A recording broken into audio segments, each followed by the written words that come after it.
ചോദിക്കാൻ പോകുന്നത് നമ്മുടെ ചർച്ചിലെ ഡീക്കനായിട്ട് സേവനം അനുഷ്ഠിക്കുന്ന നമ്മുടെ പ്രിയ രാജേഷ് ചേട്ടനെയാണ് വേദിയിലേക്ക് ക്ഷണിക്കുന്നത്. അപ്പം രാജേഷ് ചേട്ട വേദിയിലേക്ക് വന്നിട്ട്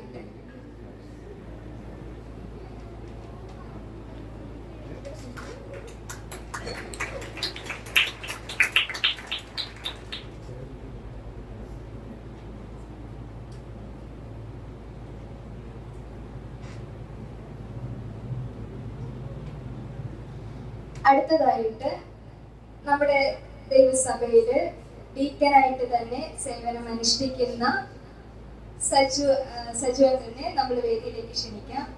എല്ലാവരും നല്ലൊരു കൈഡി കൊടുത്താട്ടെ. അടുത്തതായിട്ട് നമ്മുടെ വേദിയിലേക്ക് ക്ഷണിക്കാൻ പോകുന്നത് നമ്മുടെ പ്രിയ സജിത ആന്റിനെയാണ്. നമ്മുടെ സജിത ആന്റിക്ക് നല്ലൊരു കൈഡി കൊടുത്ത് വേദിയിലേക്ക് ക്ഷണിക്കണം. അടുത്തതായിട്ട് നമ്മുടെ സഭയിലെ മെയിൻ നമ്മുടെ തലയെ നമുക്ക് വേദിയിലേക്ക് ക്ഷണിക്കണം. അവിടെ പാസ്റ്റർ സുരേഷ് പാസ്റ്ററിനെ നമുക്ക് വേദിയിലേക്ക് ക്ഷണിക്കാം.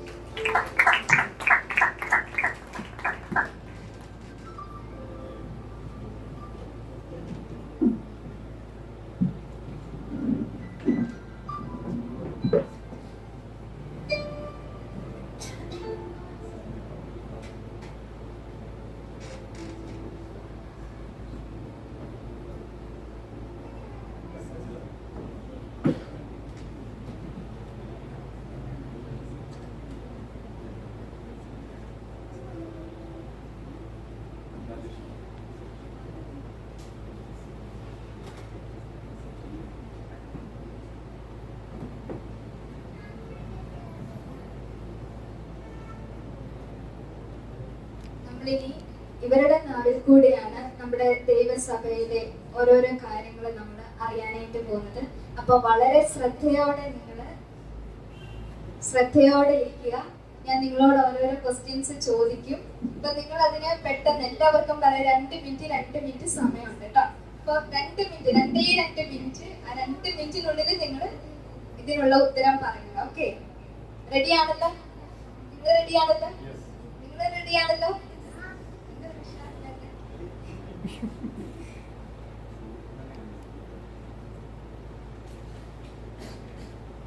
ആദ്യമായിട്ട് ഞാൻ ചോദിക്കാൻ പോകുന്നത് നമ്മുടെ രാജേഷ് ചേട്ടനോടാണ്. ഓക്കെ, നമ്മുടെ ഗ്രേസ് ഫാമിലി ചർച്ചിലെ 16ാമത്തെ വാർഷികമാണല്ലോ. 16ാമത്തെ വാർഷികം ആഘോഷിക്കുക നമ്മളല്ലേ. ഈ നിമിഷത്തില് നമ്മുടെ രാജേഷ് ചേട്ടനിക്ക് നമ്മുടെ ദൈവസഭയെ കുറിച്ചുള്ള അഭിപ്രായം എന്താണ്?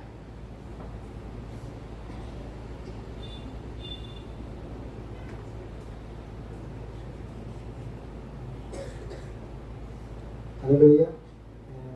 ഞാൻ പറഞ്ഞാല് 16ാമത്തെ വർഷം നമ്മൾ കയറിയിരിക്കുകയാണ്. എനിക്ക് ഒരുപാട് സന്തോഷമുണ്ട്. കഴിഞ്ഞ എല്ലാ വർഷങ്ങളെക്കാട്ടിലും ദൈവം ഓരോ വർഷവും നമ്മൾ കടന്നു വരുമ്പോൾ ഓരോരോ പ്ലാൻ നമ്മുടെ ദൈവം നമ്മൾ ഒരുക്കി തരുന്നു. നമ്മൾ ആ വ്യക്തി നമ്മൾ നടക്കുന്നു.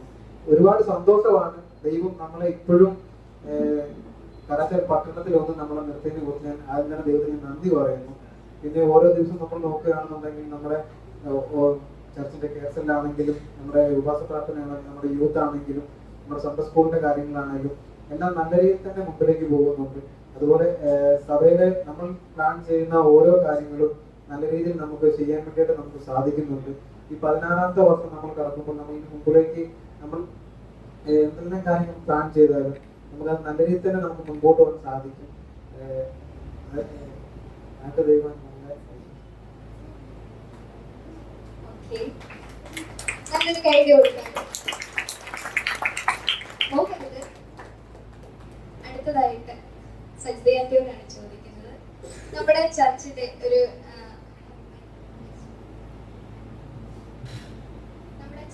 ഒരു പ്രധാന പങ്ക് വഹിക്കുന്ന അല്ലെങ്കിൽ ഒരു പ്രധാന റോള് വഹിക്കുന്ന ഒരു വ്യക്തിയാണ് സജിതയാന്റി അല്ലേ? അതെ, ഓക്കെ. അപ്പോ വ്യക്തി എന്ന നിലയിൽ ഈ 16 വർഷം സജിതയാന്റിക്കുണ്ടായ നമ്മുടെ ദൈവസഭയിൽ സജിതയാന്റിക്കുണ്ടായ അനുഭവങ്ങൾ ഒന്ന് ഷെയർ ചെയ്യാമോ? ഈ കൂട്ടായ്മയിൽ ഒരു പ്രധാന പങ്കുവഹിക്കുന്ന ഒരു വ്യക്തി എന്ന നിലയിൽ 16 വർഷത്തെ അനുഭവങ്ങൾ എന്തൊക്കെയാണ്? ആദ്യം ദൈവത്തിന് നന്ദി പറയുന്നു. ഫസ്റ്റ് തുടങ്ങിയ സമയത്ത് പ്രാർത്ഥിക്കാനോ ബൈബിളിലെ കാര്യങ്ങൾ ഒന്നും വിശദമായിട്ടൊന്നും എനിക്ക് അറിയത്തില്ല. ബൈബിൾ ക്യാരക്ടറോ അങ്ങനെയൊന്നും എനിക്ക് അറിയത്തില്ലായിരുന്നു. അതുപോലെ തന്നെ അങ്ങനെയാണ് ഞങ്ങളുടെ ഫസ്റ്റ് സ്റ്റാർട്ടിങ് സമയം എന്ന് പറയുന്നത് അതായിരുന്നു. ദൈവം വിളിച്ചു, ഇങ്ങനൊരു ശുശ്രൂഷ ഉണ്ട് എന്ന് വ്യക്തമായിട്ട് സംസാരിച്ചു, ദൈവം സംസാരിച്ചു. പക്ഷെ അതെങ്ങനെ ചെയ്യണം, എങ്ങനെയാണ് അതിൻ്റെ ഒരു ഗൈഡൻസ് എങ്ങനെയാണെന്നൊന്നും സ്റ്റാർട്ടിങ് സമയത്ത് അറിയത്തില്ലായിരുന്നു. പക്ഷേ സ്റ്റെപ്പ് ബൈ സ്റ്റെപ്പായിട്ട് ഓരോ പടിപടിയായിട്ട് അതിനുള്ള ഗൈഡൻസ് കർത്താവ് തന്നു. അതായിരുന്നു തുടക്ക സമയത്ത് ഒരുപാട് പ്രശ്നങ്ങളും കാര്യങ്ങളും ഒക്കെ തുടക്കത്തിലുണ്ടായിരുന്നു. പക്ഷെ അതിനെല്ലാം ഓവർകം ചെയ്യാനുള്ള ദൈവത്തിന്റെ കൃപ ഞങ്ങളുടെ കൂടെ ഉണ്ടായിരുന്നു എന്ന് ഞാൻ വിശ്വസിക്കുന്നു. അതുപോലെ 16 വർഷം ഇപ്പം സ്റ്റാർട്ടിങ് തൊട്ട് ഈ സമയം വരെ കമ്പയർ ചെയ്ത് നോക്കുകയാണെങ്കിൽ ഒരുപാട് വ്യത്യാസങ്ങൾ നമ്മുടെ സഭയിലുണ്ട്. രാജേഷ് ഷെയർ ചെയ്തതുപോലെ തന്നെ ഒരുപാട് കാര്യങ്ങൾ തുടക്കത്തിൽ ഞങ്ങൾ തന്നെയായിരുന്നു എല്ലാം ചെയ്തുകൊണ്ടിരുന്നത്. പക്ഷെ ഇപ്പം സപ്പോർട്ട് ചെയ്യാനായിട്ട് ഒരുപാട് പേര് യൂത്തിന്റെ കൂട്ടത്തിലായിക്കോട്ടെ, അതുപോലെ ലേഡീസിന്റെ കൂടെ ആയിക്കോട്ടെ, ജെന്റ്സിന്റെ കൂടെ ആയിക്കോട്ടെ, എല്ലാ ഏരിയകളിലും ആഴ്ചകളിലെ ഓരോ ഏരിയകളിലെ പ്രേയർസലുണ്ട്. അതുപോലെ തന്നെ നമ്മുടെ ഫുഡ് കമ്മിറ്റി അങ്ങനെയുള്ള കാര്യങ്ങളെല്ലാം. പക്ഷെ ആ ഇടങ്ങളിലെല്ലാം ഇപ്പം ചെയ്യാനായിട്ട് ആൾക്കാരുണ്ട്. അപ്പം എന്താന്ന് വെച്ചാൽ നേരത്തെ നമ്മൾ തന്നെ എല്ലായിടത്തും എത്തണമായിരുന്നു. പക്ഷെ ഇപ്പൊ കുറേ ഫ്രീ ആയി എന്നുള്ളതാണ്. അത് മാത്രമല്ല, നന്നായി എനിക്ക് തന്നെ ഒരുപാട് വളരാനായിട്ട് നേരത്തെ സ്റ്റേജിലൊന്നും കയറി സംസാരിക്കാനോ ഒരു 10 പേരുടെ മുമ്പിൽ നിന്ന് വർത്താനം പറയാനൊന്നും എനിക്ക് അതിനുള്ള കഴിവൊന്നും എനിക്കില്ലായിരുന്നു. പക്ഷെ ഒരു സ്റ്റേജ് ഫിയർ ഒക്കെ എനിക്ക് ആദ്യം ഉണ്ടായിരുന്നു. പക്ഷെ ഇപ്പൊ അങ്ങനെയൊന്നും ഇല്ല. എല്ലാവരോടും ഫ്രീ ആയിട്ട് സംസാരിക്കാൻ, സ്റ്റേജിൽ കയറി സംസാരിക്കാനും ഒക്കെ ദൈവം അതിനൊക്കെ ഒരു വ്യത്യാസം കർത്താവ് കൊണ്ട് തന്നു. അതെല്ലാം ദൈവത്തിന് നന്ദി പറയുന്നു. അടുത്തതായിട്ട് ഫാസ്റ്റിനോടാണ് ചോദിക്കുന്നത്. നമ്മുടെ ഇവിടെ 100 പേരുണ്ടെങ്കിൽ 100 പേർക്കും 100 സ്വഭാവങ്ങളാണ്, അല്ലേ? ആണോ? അതെ. അപ്പൊ ഇതിനെയൊക്കെ എങ്ങനെയാണ് കൈകാര്യം ചെയ്യുന്നത്? എങ്ങനെയാണ് അവരെ ഹാൻഡിൽ ചെയ്യുന്നത്? ഭയങ്കരമായൊരു ചോദ്യമാണ്. ദൈവം എന്നെ പഠിപ്പിച്ചൊരു കാര്യം, ഷാനി പറഞ്ഞ പോലെ 100 പേരുണ്ടെങ്കിൽ അല്ലെങ്കിൽ 10 പേരുണ്ടെങ്കിൽ 10 പേരും 10 സ്വഭാവക്കാരാണ്. ഈ 10 പേർ എനിക്ക് ചെല്ലുമ്പോഴും ഞാൻ ആ 10 പേരെ പോലെയാകും. അതാണ് ശരിക്കും ദൈവം എന്നെ പഠിപ്പിച്ചത്. എന്ന് പറഞ്ഞാൽ 100 സ്വഭാവമുള്ളവർ എനിക്ക് ചെല്ലുമ്പോൾ ആ സ്വഭാവം ഉള്ളവരുമായിട്ട് എങ്ങനെ പൊരുത്തപ്പെട്ട് പോകണമെന്നുള്ളത് എന്ന് പറഞ്ഞാൽ ആ സ്വഭാവം ഞാനുമായി പോകും. ആ സമയത്ത് അങ്ങനെ ജനവുമായിട്ട് എനിക്ക് മിങ്കിൾ ചെയ്യാനായിട്ട് എനിക്ക് സാധിക്കുന്നു. Thank you.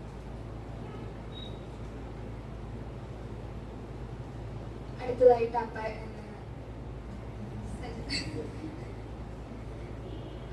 ചോദിക്കുന്നത്, എങ്ങനെയാണ് താങ്കൾ വിശ്വാസത്തിൽ വരാനുണ്ടായ സാഹചര്യം? ഇപ്പോൾ താങ്കൾ എങ്ങനെ സഭയെ സേവിക്കുന്നു?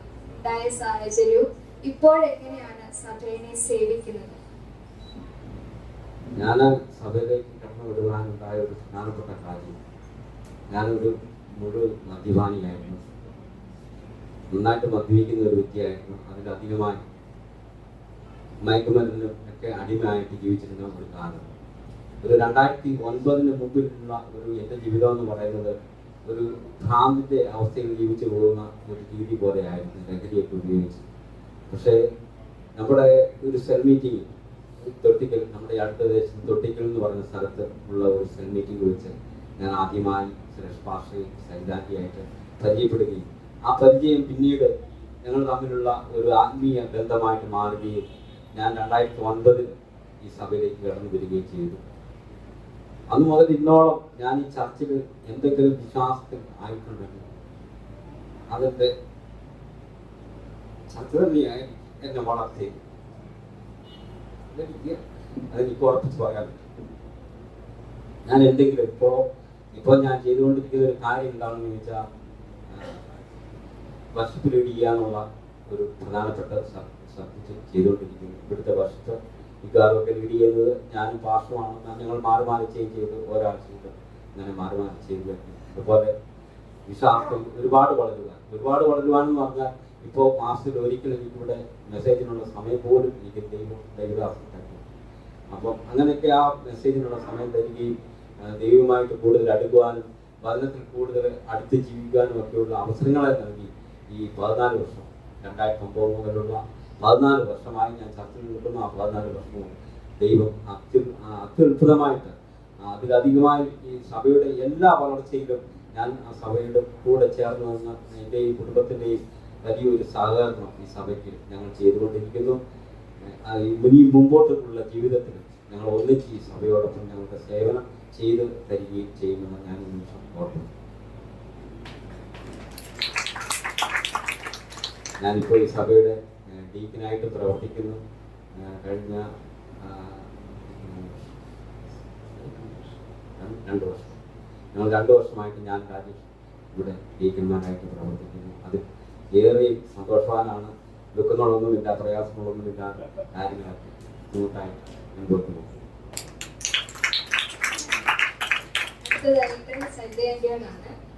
ഇപ്പോ ഞാൻ ആദ്യം ചോദിക്കുന്ന സഭാചനങ്ങളും ആന്റിയും തമ്മിലുള്ള ആ ഒരു ബന്ധം എങ്ങനെയാണ്?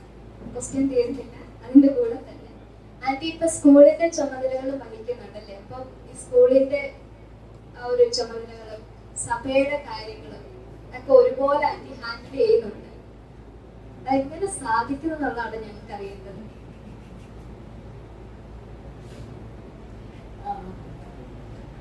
അത് നമ്മുടെ ചർച്ചിലെ ഉള്ള എല്ലാവരും കുഞ്ഞു കുട്ടികൾ തൊട്ട് പ്രായമായവർ വരെ, പ്രായമായവരൊക്കെ എന്നെ ആന്റി എന്നാണ് വിളിക്കുന്നത്. എന്നെക്കാട്ടിലും പ്രായ കൂടുതലുള്ളവരും എന്നെ ആന്റി എന്നാണ് വിളിക്കുന്നത്. പക്ഷേ ഞങ്ങള് പ്രായവ്യത്യാസമല്ല.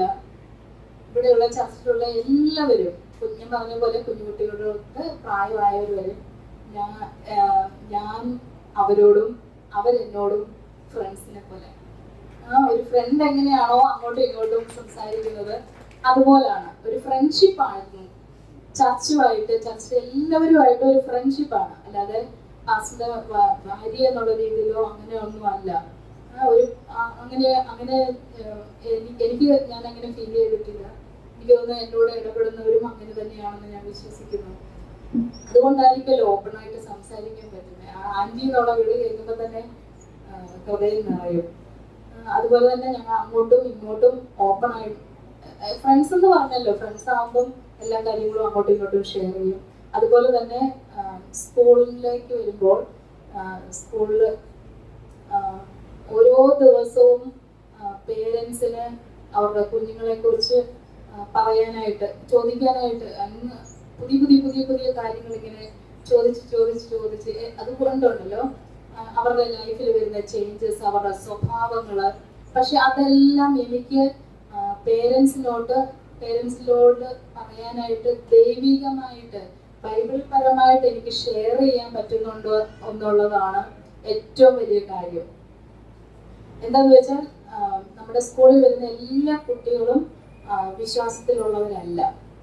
പുറത്ത് ജാതികളായിട്ടുള്ള ആൾക്കാരാണ്. പക്ഷെ അവരോട് ദൈവവചനത്തിൽ കൂടി എങ്ങനെ ഒരു കുഞ്ഞിനെ വളർത്തണം, ഒരു കുഞ്ഞിനെ നമ്മൾ എങ്ങനെ അത് അവർക്കൊരു നല്ല ഗൈഡൻസ് ആയിട്ട് അവരുടെ എല്ലാ ആവശ്യങ്ങളിലും പേരൻസ് അവൈലബിൾ ആണോ എന്നുള്ളത്, അങ്ങനെയുള്ള കാര്യങ്ങളെല്ലാം അവരോട് തുറന്ന് സംസാരിക്കാനും അതിലുപരി ഞാൻ ഒത്തിരി സന്തോഷിക്കുന്നത് എന്താണെന്ന് വെച്ചാൽ നമ്മുടെ എല്ലാ കാര്യങ്ങളും കുഞ്ഞുങ്ങളോട് ഷെയർ ചെയ്യുന്നതൊക്കെയാണെങ്കിലും യേശുവിനെ കൊടുത്തുകൊണ്ടാണ് ഞങ്ങൾ ഷെയർ ചെയ്യുന്നത്.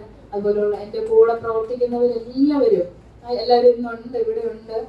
അവരെല്ലാവരും ഞങ്ങൾ ഒന്നിച്ച് ഞങ്ങൾ ക്ലാസ്സെല്ലാം കഴിഞ്ഞിട്ട് ഒന്നിച്ചിരുന്ന് വീക്കായിട്ടുള്ള ഏത് ഭാഗങ്ങൾ അതൊക്കെ എനിക്ക് കിട്ടിയത് കൊച്ചി കിഡ്സ് ജോയിൽ നിന്നാണ്. ഞങ്ങളവിടെ ഞാൻ അവിടെ പ്രവർത്തിച്ചുകൊണ്ടിരുന്ന സമയത്ത് ഞാൻ അവിടെ നിന്ന് പഠിച്ചതൊക്കെയാണ്. എനിക്കതൊക്കെ ഒരുപാട് പ്രയോജനപ്പെട്ടു എന്നുള്ളതാണ് ഇവിടെ വന്നപ്പോൾ സമയത്ത്. ഇവിടെ ഈ ഓരോ കാര്യങ്ങൾ ചെയ്യുമ്പോഴും ഒക്കെ എനിക്ക് ആ ഗൈഡൻസ് എല്ലാം കിട്ടിക്കൊണ്ടിരിക്കുന്നത് വിജയന്റെ ഒക്കെ ഇന്ന് ഇവിടെ ഉണ്ട്. അപ്പൊ അവരുടെ അടുക്കൽ നിന്നാണ് ഇതെല്ലാം പഠിച്ചത്. അതൊക്കെ എനിക്ക് പ്രയോജനപ്പെട്ടു. പേരൻസുമായിട്ട് നല്ലൊരു റിലേഷൻഷിപ്പ് ഉണ്ടാക്കാനായിട്ട് എനിക്ക് സാധിച്ചു. അതുകൊണ്ട് എനിക്ക് ടെൻഷൻ ഇല്ലാതെ നമ്മുടെ ടീച്ചേഴ്സ് ആണെങ്കിലും എല്ലാവരും എന്നെ ഒത്തിരി ഹെൽപ്പ് ചെയ്യുന്നുണ്ട് ആ കാര്യത്തില്. നല്ലൊരു റിലേഷൻഷിപ്പ് ബിൽഡ് ചെയ്യാനായിട്ട് സാധിച്ചു. അവരോട് ഗോസ്പൽ ഷെയർ ചെയ്യാനായിട്ട് സാധിക്കുന്നുണ്ട്.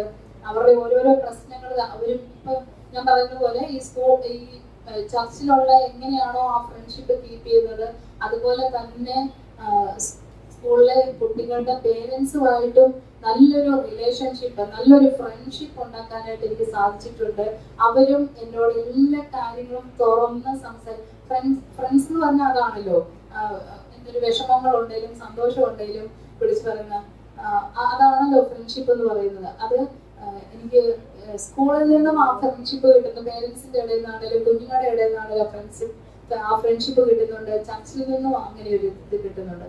പിന്നെ പ്രയർ, അത് ഏറ്റവും ഇമ്പോർട്ടൻ്റ് ആണ്. സ്കൂളിന് വേണ്ടിയിട്ട് പ്രാർത്ഥിക്കാൻ എനിക്ക് തോന്നുന്നു കർത്താവ് ആ കൂടെ ഇരുന്ന് പരിശുദ്ധാത്മാവിന്റെ നല്ലൊരു ഗൈഡൻസ് ഉള്ളത് കൊണ്ടാണ് ഇതൊക്കെ ചെയ്യാൻ പറ്റുന്നതെന്ന് ഞാൻ വിശ്വസിക്കുന്നു. അടുത്തത് നമ്മുടെ രാശിയോടാണ് ചോദിക്കാൻ പോകുന്നത്. സഭ കുടുംബത്തിലെ ജനങ്ങൾക്കും സഭയ്ക്കും ആവശ്യമായ കാര്യങ്ങൾ എന്തൊക്കെയാണ്? ഇനിയുള്ള കാലങ്ങളിൽ നമുക്ക് എന്തൊക്കെ കാര്യങ്ങളാണ് നമ്മുടെ സഭാ കുടുംബത്തിനും നമ്മുടെ ദൈവസഭയ്ക്കും ആവശ്യമായിട്ടുള്ളത്?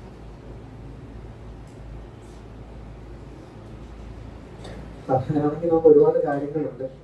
നമ്മൾ ഒരുപാട് കാര്യങ്ങൾ പ്രാർത്ഥിച്ചുകൊണ്ടിരിക്കുന്നതാണ്. നമ്മൾ പ്രാർത്ഥിച്ച കാര്യങ്ങൾക്കെല്ലാം നമുക്ക് മറുപടി ലഭിച്ചിട്ടുമുണ്ട്. നമുക്ക് കാണാനും സാധിച്ചിട്ടുണ്ട്. ഞാൻ പറയുന്ന കാര്യങ്ങൾ അധികപ്പെട്ടാണെന്ന് ക്ഷമിക്കണം. ഞാൻ 2-3 കാര്യങ്ങൾ ഞാൻ പറയാം. നമ്മളത് പ്രാർത്ഥിച്ചു നോക്കുമ്പോൾ നമുക്ക് അത്യാവശ്യമാണ്. നമുക്കൊരു ആവശ്യം വന്നു കഴിഞ്ഞാൽ ചിലപ്പോൾ നമുക്കറിയാം നമ്മുടെ ഇടയിൽ സാമ്പത്തിക ബുദ്ധിമുട്ട് അനുഭവിക്കുന്നവരുണ്ട്, ഒരുപാട് ആൾക്കാരുണ്ട്. നമുക്ക് അവർക്കെല്ലാം നമ്മൾ കൈത്താങ്ങിനായിട്ട് നമ്മൾ കുറച്ച് കാര്യങ്ങൾ ഇങ്ങനെ പ്ലാൻ ചെയ്തിട്ടുണ്ട്. അതിൽ ഒന്ന് നമ്മൾ ആഗ്രഹിക്കുന്ന ഒരു കാര്യം ആംബുലൻസ് ആണ്. കാരണം നമുക്കറിയാം വീട്ടിൽ തന്നെ താമസിക്കുന്ന അമ്മമാരുണ്ട്, അതുപോലെ ഭാര്യയും ഭർത്താവ് പ്രായമായവരുണ്ട്, പിന്നെ ചിലപ്പോൾ അടുത്ത് വിളിച്ചാലൊന്നും ഓടി വരാൻ ആരും ഇല്ലാത്തവരുണ്ടായിരിക്കും. നമ്മളിപ്പോൾ ആഗ്രഹിക്കുന്നത് നമുക്ക് കിട്ടുന്ന നമ്മൾ പ്രാർത്ഥിക്കുന്ന ഒരു കാര്യം ആംബുലൻസ് വേണ്ടിയിട്ടാണ്. അത് നമുക്ക് ലഭിച്ചു കഴിഞ്ഞാൽ നമുക്കത് വാഹനം ലഭിച്ചാൽ നമുക്ക് തക്ക സമയത്ത് നമുക്ക് അവിടെ ഓടിയെത്താനും നമ്മളെ ചിലപ്പോൾ എന്തെങ്കിലും ബുദ്ധിമുട്ടുകൾ കാര്യങ്ങൾ വന്നു കഴിഞ്ഞാൽ പാസ്റ്ററിനെ എല്ലാവരും പെട്ടെന്ന് വിളിക്കാറുണ്ടോ പ്രാർത്ഥിക്കണം എന്ന് പറഞ്ഞ് ചിലപ്പോൾ പാസ്റ്റർ സ്ഥലത്തില്ലെന്നുണ്ടെങ്കിൽ നമുക്കവിടെ ഓടിയെത്താനോ കഴിയത്തില്ല. നമുക്ക് ഇങ്ങനൊരു സാഹചര്യം വരുമ്പോൾ ആശുപത്രി കൊണ്ടുപോകേണ്ട കേസാണെന്നുണ്ടെങ്കിൽ നമുക്ക് പെട്ടെന്ന് നമുക്ക് ആംബുലൻസ് ഉണ്ടെങ്കിൽ നമുക്ക് നല്ല രീതിയിൽ നമുക്ക് ഉപയോഗിക്കാൻ വേണ്ടി പറ്റും. അതുപോലെ നമ്മൾ ആഗ്രഹിക്കുന്ന ഒരു കാര്യം എന്ന് പറഞ്ഞാൽ അതിനോട് തന്നെ നമ്മൾ ആഗ്രഹിക്കുന്ന ഒരു കാര്യമാണ് മൊബൈൽ മോർച്ചറിയും കൂടെ അതും നമ്മൾ ആഗ്രഹിക്കുന്നുണ്ട്. അതുപോലെ നമുക്കൊരു സെമിത്തേരി നമ്മൾ ഇവിടെ അടുത്തേരെ നമ്മളിങ്ങനെ പ്രാർത്ഥിച്ചുകൊണ്ടിരിക്കുന്ന കാര്യമാണ്. 15 സെന്റ് സ്ഥലമാണ്. നമ്മൾ അതിനുവേണ്ടി നമ്മൾ പ്രാർത്ഥിച്ചുകൊണ്ടിരിക്കുന്നു. ഈ കാര്യമാണ് നമുക്കിനി മുമ്പിലേക്ക് വേണ്ടത്. എന്നെക്കാൾ നല്ലതായിട്ട് ഒന്നും കൂടെ ഭാഷ ഇതിനൊന്ന് വിശദീകരിച്ച് തരുന്നതാണ്.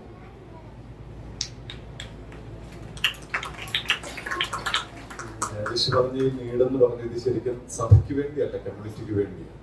നമ്മുടെ ഈ കമ്മ്യൂണിറ്റിയിൽ ഈ ആംബുലൻസ് സർവീസ് നമുക്ക് കരവിച്ചാൽ ഇല്ല എന്നുള്ളതല്ല, മൊബൈൽ മോർച്ചറി സർവീസ് നമുക്ക് കരവിച്ചാൽ ഇല്ല എന്നല്ല. പക്ഷെ ഇവിടെ എല്ലാം കോമ്പറ്റീഷനാണ്, മുഴുവനും കോമ്പറ്റീഷൻ എന്ന് പറഞ്ഞാൽ അതുപോലെ ചാർജും കാര്യങ്ങളും.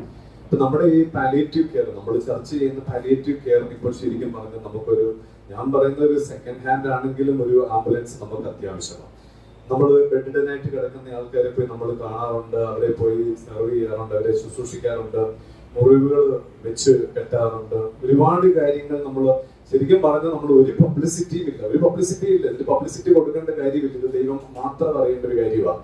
പക്ഷെ നമ്മുടെ കമ്മ്യൂണിറ്റിയെ സേവിക്കുന്ന ഒരു സഭയാണ് ശരിക്കും പറഞ്ഞാൽ അങ്ങനെ ഒരു ചർച്ച ആണ് ഗ്രേസ് ഫാമിലി എന്നുള്ള. അങ്ങനെ നമുക്കൊരു ലാൻഡോ ഒരു വലിയ ഗ്രേസ് ഫാമിലിയുടെ ഒരു ബിൽഡിങ്ങോ ഒന്നുമല്ല നമുക്ക് ശരിക്കും വേണ്ടത്. ശരിക്കും പറഞ്ഞാൽ നമുക്ക് നമ്മുടെ കമ്മ്യൂണിറ്റിയെ സേവിക്കാൻ പറ്റിയ തലങ്ങളിലുള്ള കാര്യങ്ങൾ നമുക്ക് നിലവിൽ വേണം. എത്ര പേര് അതിനോട് യോജിക്കുന്നുണ്ട്? നമുക്കത് വേണം. അതുപോലെ തന്നെ മൊബൈൽ മോർച്ചറി സർവീസ്, തുച്ഛമായ ഒരു ഇൻകം നമുക്ക് അതിലൂടെ കിട്ടിയാലും അത് ചർച്ചിന് ഗുണമാണ്. രണ്ടാമത് നമ്മുടെ കമ്മ്യൂണിറ്റിക്ക് അതൊരു ഹെൽപ്പായിരിക്കും. അപ്പൊ ജനങ്ങൾ ചിന്തിക്കണം, നമ്മുടെ സമൂഹം ചിന്തിക്കണം, ഗ്രേസ് ഫാമിലി ആയിട്ട് കോണ്ടാക്ട് ചെയ്താൽ എന്റെ ഈ ഒരു വിഷമം മാറി കിട്ടും, അല്ലെ എന്റെ ഈ സാമ്പത്തികപരമായ വിഷമഘട്ടത്തിൽ ഈ ഒരു ആവശ്യം എനിക്ക് പ്രയോജനപ്പെടും എന്ന് നമ്മുടെ കമ്മ്യൂണിറ്റിക്ക് തോന്നണം. അതിനുവേണ്ടി ആയിരിക്കണം നമ്മുടെ കമ്മ്യൂണിറ്റിയോ നമ്മുടെ ഗ്രേസ് ഫാമിലി കമ്മ്യൂണിറ്റിക്ക് വേണ്ടി എഴുന്നേൽക്കാനായിട്ട്. ഞാൻ പറഞ്ഞ ഒത്തിരി പേര് ഇവിടെ എന്നോടൊക്കെ വന്ന പലരും ചോദിക്കാറുണ്ട്, നിങ്ങളുടെ സെമിറ്ററിൽ ഞങ്ങളുടെ അച്ഛൻ്റെ അല്ലെങ്കിൽ അമ്മച്ചിയുടെ അല്ലെങ്കിൽ മോന്റെ ഡെഡ് ബോഡി ഒന്ന് അടക്കി തരാനായിട്ടുള്ള സംവിധാനം. പക്ഷെ നമുക്ക് ഒരു സെല്ലേ ഉള്ളൂ, നമ്മുടെ ആ ഒരു സെല്ല് കൊണ്ട് പറ്റത്തില്ല.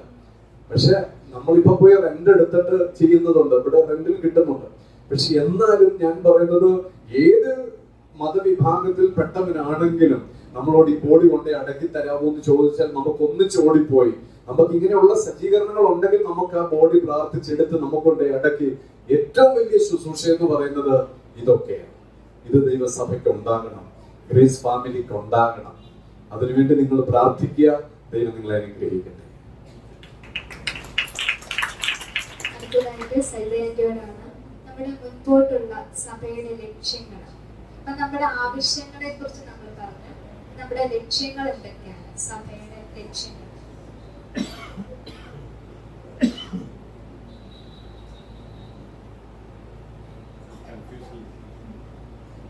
ഓൾറെഡി ഷെയർ ചെയ്തെന്ന് തോന്നുന്നതൊക്കെ ക്വസ്റ്റ്യന് പ്രാധാന്യം ഇല്ലെന്നാണോ പറയുന്നത്? ക്വസ്റ്റ്യന് പ്രാധാന്യമുണ്ട്. എനിക്ക് തോന്നുന്നു ലേഡീസിന്റെ ഒരു മീറ്റിംഗ് നമ്മൾ പകല് ചെയ്തുകൊണ്ടിരുന്നു. അത് ഒന്നുകൂടെ ചെയ്യണമെന്ന് എനിക്ക് ആഗ്രഹമുണ്ട്. അത് സ്റ്റാർട്ട് ചെയ്യണമെന്ന് അതിലുള്ള ആൾക്കാരെ ഇങ്ങനെ ഞാൻ തെരഞ്ഞു പിടിച്ചുകൊണ്ടിരിക്കുകയാണ്. അത് എൻ്റെ ഭാഗത്തു നിന്നാണ് ഞാൻ പറയുന്നത്. ലേഡീസ് ഞങ്ങൾ കുറച്ച് പേര് നേരത്തെ പോയി ഇങ്ങനെ പല പുതിയതായിട്ട് വരുന്ന ഭവനങ്ങളൊക്കെ സന്ദർശിച്ച് അവരുടെ കൂടെ ടൈം സ്പെൻഡ് ചെയ്ത് അവരുടെ കാര്യങ്ങളൊക്കെ ഒന്ന് അറിഞ്ഞ്, അപ്പം നെക്സ്റ്റ് ടൈം അവരോട് ഞങ്ങൾ ചെല്ലുന്ന സമയത്ത് അവരോട് പറയും, നിങ്ങളുടെ അയൽവക്കങ്ങളിൽ ആർക്കെങ്കിലും നമ്മൾ പോയി പ്രാർത്ഥിക്കേണ്ടതുണ്ടോ, ആരെങ്കിലും ഡ്രസ്സ് ഇല്ലാതെ ഭാരപ്പെടുന്നവരുണ്ടോ, ഭക്ഷണം ഇല്ലാതെ ഒരു നേരത്തെ ഭക്ഷണം ഇല്ലാതെ ഭാരപ്പെടുന്നവരുണ്ടോ, ജോലി ഇല്ലാതെ ഭാരപ്പെടുന്നവരുണ്ടോ. അപ്പം ഞങ്ങളൊരു കളക്ഷനൊക്കെ എടുക്കും, അവർക്ക് എന്തെങ്കിലും ഒരു സഹായമൊക്കെ അങ്ങനെ ചെയ്തു കൊടുക്കുകയും അവരുടെ വീട്ടിൽ പോയി പ്രാർത്ഥിക്കുകയും. എന്റെ മെയിൻ ഉദ്ദേശം കർത്താവിനെ കാണിച്ചു കൊടുക്കുക എന്നുള്ളതാണ്. അപ്പൊ ഇത് സ്കൂൾ ഇപ്പൊ സ്റ്റാർട്ട് ചെയ്ത് കാരണം പകൽ അങ്ങനെ പോകാനായിട്ടൊന്നും സമയം കിട്ടുന്നില്ല. അപ്പൊ അങ്ങനെ ഒരു ടീമിനെ ബിൽഡ് ചെയ്യണമെന്ന് എനിക്കൊരു ആഗ്രഹമുണ്ട്. അങ്ങനെ ഒരാഗ്രഹം എൻ്റെ മനസ്സിലുണ്ട്. പിന്നെ ബാക്കിയുള്ളതൊക്കെ ഷെയർ ചെയ്ത ഈ കാര്യങ്ങളൊക്കെ തന്നെയാണ്. അടുത്തതായിട്ട് പാസ്റ്ററാണ് ചോദിക്കാൻ പോകുന്നത്. തുടക്കവും നമ്മുടെ സഭയുടെ ഇപ്പോഴത്തെ സാഹചര്യവും ഒന്ന് എടുത്തു പറയാമോ? അതുപോലെ നമ്മുടെ ഉയർച്ചകള്, താഴ്ചകള്, വീഴ്ചകള് ഇവയൊക്കെ എങ്ങനെ നേരിട്ടു എന്ന് കൂടെ പറയാം. ഈ ഒരു കാര്യം പറയുന്നതിൽ അഭിമാനമുണ്ട്. കാരണം 2006 ഞാൻ ഈ കമ്മീഷൻ ഫാമിലി അല്ലെങ്കിൽ ന്യൂ ഫ്രണ്ടേഴ്സ് ഇന്ത്യ ആയിട്ട് ഞാൻ കോണ്ടാക്ട് ചെയ്യുന്നത്. 2006 എൻ്റെ വിവാഹത്തിന്റെ ശേഷം ഒരു മാസം കൂടെ കഴിഞ്ഞപ്പോൾ ഞാൻ കമ്മീഷൻ ഫാമിലി നമ്മുടെ പാസ്റ്റർ വിനു പോളായിട്ട് കോണ്ടാക്ട് ചെയ്യാൻ, അങ്കിൾ റോബിൻ പാസ്റ്ററായിട്ട് ചങ്ങനാശ്ശേരി കോണ്ടാക്ട് ചെയ്യാനായിട്ട് ദൈവം കൃപ തന്നു. 2 വർഷം ഞാൻ ചങ്ങനാശ്ശേരി റോബിൻ പാസ്റ്ററുടെ കൂടെ അവരുടെ വീട്ടിൽ സ്റ്റേ ചെയ്ത് ദൈവകൃപയുടെ കൂടുതൽ കാര്യങ്ങൾ പഠിക്കാനും ഒക്കെ ദൈവം കൃപ തന്നു. പിന്നെ ശേഷം ഞാൻ പുറത്തേക്ക് പോകുന്ന കുറച്ച് സമയം ഉണ്ടായിരുന്നു. ഞാൻ കുറച്ച് നാള് പ്രവർത്തന ജോലിക്ക് വേണ്ടി പുറത്തേക്ക് പോയി. അധികം നാളില്ലായിരുന്നു. പക്ഷെ ആ സമയത്ത് കഴിഞ്ഞതിന് ശേഷം സരിത തിരിച്ച് കുവൈറ്റിലേക്ക് തന്നെ പോയി. അപ്പൊ ഞങ്ങൾ അവിടെ ആയിരിക്കുമ്പോൾ തന്നെ ശരിക്കും ജോലിയല്ല, കർത്താവിന്റെ വേലയാണെന്നുള്ള വിഷൻ ശരിക്കും ദൈവം ഞങ്ങൾക്ക് തന്ന് ഉറപ്പിച്ചു. ഇത് ഞങ്ങൾ റോബിൻ പാസ്റ്ററായിട്ട് ഞങ്ങൾ ഷെയർ ചെയ്യുന്നുണ്ടായിരുന്നു. അപ്പൊ ആ സമയത്ത് നമ്മുടെ ബിനോങ്കിളുടെയും നമ്മുടെ കൊച്ചിയിൽ നിന്ന് ആ സമയത്ത് അരുൺ ഫിലിപ്പും ജോയാൻഡി, അവരുടെ ഒരു നല്ല ഗൈഡൻസ് എനിക്ക് കിട്ടി. എനിക്ക് ശരിക്കും പറഞ്ഞാൽ ദൈവവേലയ്ക്ക് ഇറങ്ങാനുള്ള എല്ലാ ഫോഴ്സും റോബിൻ ചാന്റെയും അരുൺ ചാന്റെയും കയ്യിൽ നിന്ന് ആ സമയത്ത് എനിക്ക് കിട്ടി. ഏതായാലും ഞങ്ങൾ നാട്ടിൽ വന്ന സമയത്ത് 2008 മാർച്ച് 18 കറുകച്ചാൽ ടൗണില് മാർക്കറ്റിലേക്ക് കയറുന്ന അവിടെ ഒരു ചെറിയ ബിൽഡിംഗ് ഉണ്ട്. ആ ബിൽഡിങ്ങിന്റെ ഒരു ഷട്ടർ കട. ആ ഷട്ടർ റൂം ഒരു ചെറിയ റൂമാണ്. അതിന്റെ 2 മണിക്കൂറത്തേക്ക് 250 രൂപ കിട്ടുമായിരുന്നു അന്ന്. ഇന്ന് പറ്റത്തില്ല. അന്ന് 2 മണിക്കൂറിന് 250 രൂപ കൊടുത്ത് ഡെയിലി റെന്റിന് നമ്മൾ ആ മണിക്കൂർ മാത്രം എടുത്ത് നമ്മളൊരു പ്രവർത്തനം 2008 മാർച്ച് 18 വെള്ളിയാഴ്ച വൈകുന്നേരം ഒരു മീറ്റിംഗ് സ്റ്റാർട്ട് ചെയ്തു. ആ സമയത്ത് എൻ്റെ കൂടെ എൻ്റെ വൈഫിന്റെ അനിയത്തിയും ഹസ്ബൻഡും സുനിലും അജിതയും ഉണ്ടായിരുന്നു. അവരും ആ സമയത്ത് വളരെ നന്നായിട്ട് ഹാർഡ് വർക്ക് ചെയ്തു, നമ്മളെ സപ്പോർട്ട് ചെയ്തു. അത് എനിക്ക് തോന്നുന്നു ആ സമയത്ത് ഞാനും വൈഫും അനിയനും അനിയത്തിയും എൻ്റെ വൈഫിന്റെ പേരൻസും എൻ്റെ അമ്മ, ഞങ്ങൾ ഇത്രയും പേര് ആദ്യ സമയത്തുണ്ടായിരുന്നു. ഒരു 3 മാസം കഴിഞ്ഞപ്പോൾ എൻ്റെ കൂടെ നെത്തലൂരെ കേശവൻ ചാന്റെ വൈഫ് ശാന്തമാൻറ്റി ഇന്നില്ല. ശാന്തമാൻറ്റി ആ സമയത്ത് നമ്മുടെ കൂടെ പ്രേയറിന് വന്നു. ശാന്തമാൻറ്റി മോളെ കൊണ്ടുവന്നു. പിന്നെ അവിടെ തൊട്ട് 3 മാസത്തിന് ശേഷം നമ്മുടെ ആ കൂട്ടായ്മ കുറച്ചുകൂടെ സ്ട്രോങ് ആയി. ശരിക്കും പറഞ്ഞാൽ ഈ നമ്മുടെ കമ്മീഷൻ ഫാമിലി പഠിപ്പിക്കുന്ന ഒരു വലിയൊരു ഗുണം എന്ന് പറഞ്ഞാൽ കെയറിങ്ങിന് വളരെ പ്രാധാന്യം കൊടുക്കുന്നുണ്ടെന്നുള്ളത്. ശരിക്കും ആ സമയത്ത് പ്രീച്ച് ചെയ്യാൻ അറിയത്തില്ല. സജിതയോട് ഞാൻ പറയും, മോനെ എന്റെ വീട്ടിൽ മോൻ പ്രാർത്ഥിക്കണം എന്ന് പറയുമ്പോൾ പ്രാർത്ഥിക്കാനായിട്ടാണെങ്കിൽ എന്നെ കൊണ്ടുപോകരുതെന്ന് പറയും. അപ്പൊ അങ്ങനെ ഞാൻ രഹസ്യമായിട്ട് വിസിറ്റിങ്ങിന് അല്ല എന്നും പറഞ്ഞൊക്കെ ഞാൻ സജിതയെ കൊണ്ടുപോകും. പക്ഷെ ചില സ്ഥലങ്ങളിൽ പ്രാർത്ഥിക്കാനായിട്ട് ഞാൻ പറയും. അവിടെ ഇങ്ങനെ വെച്ചൊക്കെ ഇങ്ങനെ സംസാരിക്കും, പ്രാർത്ഥിക്കും. പക്ഷെ ആ സമയത്തെ ആ വളർച്ച അവിടെ തൊട്ടോ ജനങ്ങൾ വരാൻ തുടങ്ങി. എനിക്ക് തോന്നുന്നു അന്നും മുതൽ വരാൻ തുടങ്ങിയ ആൾക്കാർ വെച്ചാൽ നമുക്കൊരു 2000 ആൾക്കാർ ഇരിക്കുന്നതിനേക്കാൾ വലിയൊരു ഓഡിറ്റോറിയം നമുക്കിവിടെ വേണ്ടിയതാണ് നിലവിൽ. പക്ഷെ പലരും ഇവിടെ വന്നു, 1 വർഷം നിൽക്കുന്നു, കുറെ ആൾക്കാർ വേറെ ചർച്ചയിലേക്ക് മാറും, ഏതെങ്കിലും ചർച്ച. പക്ഷെ ഇവിടെ നമ്മുടെ കൂടെ ഗ്രേസ് ഫാമിലി നിൽക്കുന്നത്, ഇവിടെ വന്ന് സജി ബ്രദറിനെ പോലെ സുവിശേഷം കേട്ട് ഇവിടെ ബാപ്റ്റിസം എടുത്ത് ഇവിടെ തന്നെ നിൽക്കുന്ന ഈ ആൾക്കാർ എനിക്ക് തോന്നുന്നു അവർ ഇപ്പോഴും ഉണ്ടെന്നുള്ളതാണ്. പക്ഷെ പിന്നെ അവരുടെ റിലേറ്റീവ്സ് വരാൻ തുടങ്ങി. ദൈവത്തിന്റെ കൃപയാണ്. ഈ 2024 ഓഗസ്റ്റ് 11-ാം തീയതി ഈ ഡേറ്റ് വെച്ച് പറയുകയാണെങ്കിൽ കൃപയിൽ നമുക്ക് 67 കുടുംബത്തെ ഇന്ന് കറുകച്ചാൽ സഭയ്ക്ക് തന്നിട്ടുണ്ട്. പിന്നെ വീഴ്ചകള് എന്നെ സംബന്ധിച്ച് ഈ മിക്കവാറും ആദ്യ സമയങ്ങളിലൊക്കെ എന്തെങ്കിലുമൊക്കെ പ്രോഗ്രാം നമ്മളിവിടെ ചെയ്യണമെങ്കിൽ തലേദിവസം ഞാൻ എല്ലാവരോടും പറയുന്നത്, പെട്ടെന്ന് പറഞ്ഞു, പെട്ടെന്ന് ചെയ്തു, പെട്ടെന്ന്. പക്ഷെ ഇങ്ങനെയുള്ള കാര്യങ്ങളൊക്കെ ഇങ്ങനെയല്ല എന്നുള്ളത് എന്നെ പഠിപ്പിച്ചത് ശരിക്കും ഒന്ന് ഞാൻ കമ്മിറ്റി ഓഫ് ഗ്രേസ് ഇന്ന്, രണ്ടാമത് ലിവിംഗ് ഹോപ്പ് ചർച്ച് ബോംബെ. ഈ 2 ചർച്ച്, ഒന്ന് ഗ്രേസ് ഫാമിലി കൊച്ചി എന്റെ മാതൃസഭയാണ്, ഞാൻ അവിടെ താമസിച്ച് പഠിച്ചവരാണ്. രണ്ടാമത് ഞാൻ ഇടയ്ക്കിടയ്ക്ക് ഇവിടുന്ന് ബോംബെയിലേക്ക് ഞാൻ പോകാറുണ്ട്. ഒരാഴ്ചയൊക്കെ പോയി ഞാൻ ബോംബെയിലെ വിനോദങ്ങളുടെ ചർച്ചിൽ പോയി ഞാൻ സ്റ്റേ ചെയ്യാറുണ്ട്. കാരണം ഇവിടെയുള്ള മറ്റുള്ള ചർച്ചിനെയൊക്കെ അപേക്ഷിച്ച് ഒത്തിരി വ്യത്യാസം ഞാൻ മറ്റുള്ള ചർച്ചിലെ കാര്യങ്ങളെല്ലാം ഞാൻ ഇവിടെ അപ്ലൈ ചെയ്യുമായിരുന്നു. അങ്ങനെ ചർച്ചിലെ കാര്യങ്ങൾ വളരെ സ്മൂത്തായിട്ട് കൊണ്ടുപോകാൻ ആദ്യ സമയങ്ങളിലൊക്കെ ഈ പ്രോഗ്രാംസ് ഒക്കെ ചെയ്യുമ്പോൾ പെട്ടെന്ന് അതെല്ലാം നന്നായിട്ടൊക്കെ തീരാറുണ്ട്. പക്ഷെ പെട്ടെന്ന് എടുക്കണം. പക്ഷെ ഇതിനു വേണ്ടി എനിക്ക് തോന്നുന്നു ഇപ്പം ഓഗസ്റ്റ് 11 ഈ പ്രോഗ്രാം നടക്കേണ്ടത് എങ്ങനെയാണെന്ന് വെച്ചാൽ ഞാൻ അത് കംപ്ലീറ്റ് അനീഷും അവരുടെ ടീമിന്റെയും കയ്യിലേക്ക് കൊടുക്കുക. ഞാൻ ഇതിനകത്തൊന്നും ഞാൻ അറിഞ്ഞിട്ടില്ലെന്നുള്ളതാണ്. ഓരോ കാര്യങ്ങളും എന്ന് പറഞ്ഞാൽ അത് ചെയ്തെടുക്കാനുള്ള ആൾക്കാരെ പോലും വളരെ സന്നദ്ധതയോടെ ചെയ്യാനുള്ള ഒരു നല്ല ടീമിനെ പോലും ഇന്ന് 2024 ദൈവം തന്നു എന്നുള്ളതാണ്. പിന്നെ ഞാൻ സജി ബ്രദറിനെ കുടുംബത്തെ നേടാനായിട്ട് പോകുന്ന സമയത്ത് എന്റെ ജീവിതത്തിൽ വന്ന ഒരു വലിയൊരു പ്രോസിക്യൂഷൻ എന്ന് വേണമെങ്കിൽ പറയാം. സജിഷാനെയും കുടുംബത്തെ നേടാനായിട്ട് ഞാൻ പോകുന്ന സമയത്ത് ഞങ്ങൾ മിക്കവാറും ഏത് ദിവസമാണെന്ന് ഞാനിപ്പോൾ കറക്റ്റ് ഓർക്കുന്നില്ല, ആഴ്ചയിൽ ഒരു ദിവസം ഞാനും സജിതയും കൂടെ ബൈക്ക് എടുത്ത് ഇവിടെ വീട്ടിൽ ചെല്ലും. അതിങ്ങനെ കണ്ടിന്യൂ ചെയ്യുന്ന സമയത്ത് ഒരു ദിവസം ഞാനും സജിതയും ബൈക്ക് എടുത്ത് ഇവിടെ വീടിന്റെ തൊട്ട് മുകളിൽ കൊണ്ട് വെച്ചിട്ട് നടന്നങ്ങോട്ട് പോവുകയാണ്. സജി ബ്രദറിന്റെ വൈഫ് അവരുടെ വീടിന്റെ മുറ്റത്ത് കിടന്ന 1.5 ഇഞ്ച് മിറ്റില് വാരി ഞങ്ങൾ എറിഞ്ഞു. വേഗം പൊക്കോണം, ചീത്തയൊക്കെ പറയാൻ അനാവശ്യമായ ഒരുപാട് കാര്യങ്ങൾ പറഞ്ഞു ഇവരുടെ വീട്ടിൽ ഞങ്ങൾ ചെല്ലുന്നതിന്. പക്ഷെ ഞങ്ങൾക്ക് എയർ കിട്ടാതിരിക്കാൻ എന്റെ കയ്യിൽ ഇരിക്കുന്ന ഹെൽമെറ്റ് കൊണ്ട് ഞാൻ ആ എയർ തടഞ്ഞൊരു സമയമുണ്ട്. എന്നിട്ടും ഇവര് വീട് ഞങ്ങൾക്ക് വേണ്ടി തുറന്നു തന്നെന്നുള്ളതാണ്. ഞങ്ങൾ പേടിച്ചില്ല. ഏതായാലും എറിയുകയൊക്കെ ചെയ്തയാള് തിരിച്ചുപോയി. ഇന്ന് ആ എറിഞ്ഞ വീട്ടിൽ അവരില്ല. പക്ഷെ ഞങ്ങൾക്ക് ആ സമയത്തെ ആ വിഷമം ഇന്ന് ഞങ്ങൾക്ക് ഇവരെ നേടാനായിട്ട്, കർത്താവിന് വേണ്ടി നേടാനായിട്ട് ദൈവം കൃപ തന്നെന്നുള്ളതാണ്. രണ്ടാമത് ഞങ്ങളുടെ റെജി മൈലാടി രതി സിസ്റ്റർ, അവരുടെ വീട്ടിൽ ഞങ്ങൾ മിക്കവാറും അവർ ശരിക്കും ഒരു നല്ലൊരു ഹിന്ദു ബാക്ക്ഗ്രൗണ്ടിൽ നിൽക്കുന്ന ഒരു സമയമാണ്. അപ്പൊ അവരുടെ ആവശ്യങ്ങളിലൊക്കെ ഞങ്ങൾ പ്രാർത്ഥിക്കാനൊക്കെ ചെല്ലുന്ന സമയം അവരുടെ വീടിന്റെ അവിടെ നിന്ന് എനിക്ക് തോന്നുന്നു 1/2 കിലോമീറ്റർ മാറി രാത്രിയിൽ എന്നെയും സജിതയും അടിക്കാനായിട്ട് അവരുടെ വീട്ടിൽ ഞങ്ങൾ പ്രാർത്ഥന നടത്തി എന്നുള്ളതിന്റെ പേരിൽ അടിക്കാനായിട്ട് വടിയൊക്കെ ആയിട്ട് വന്ന് ഞങ്ങളെ വട്ടം ചുറ്റിപ്പം അതിനകത്തുള്ള ഒരു പയ്യന്റെ കിണറ്റിലെ വെള്ളമില്ലാഞ്ഞതിന് പ്രാർത്ഥിക്കാൻ പോയത് അവൻ ഓർത്ത് അവൻ പെട്ടെന്ന് പറഞ്ഞു ഒന്നും ചെയ്യരുതെന്ന് പറഞ്ഞു. അവര് പെട്ടെന്ന് ഞങ്ങളുടെ മുമ്പിൽ നിന്ന് എസ്കേപ്പായി.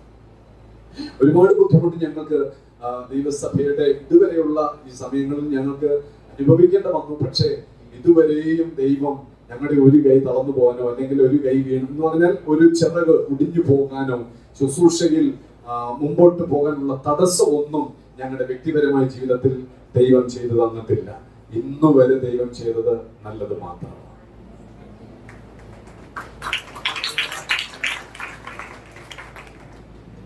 എപ്പോഴും പറയാറുള്ളത് പോലെ തന്നെ ക്രിസ്തീയ ജീവിതം എന്ന് പറയുന്നത് ഒരു പട്ടുപന്തയല്ല അല്ലെ. ഒരുപാട് കഷ്ടങ്ങള്, ബുദ്ധിമുട്ടുകള്, പ്രയാസങ്ങളൊക്കെ നമ്മൾ നേരിടേണ്ടി വരും അല്ലെ. അതിനെയൊക്കെ നമ്മൾ പ്രാർത്ഥനയോടെ മുൻപോട്ട് അതിനെ ഓവർകം ചെയ്യുക.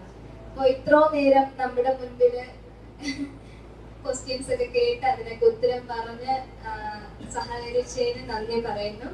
ഓക്കെ.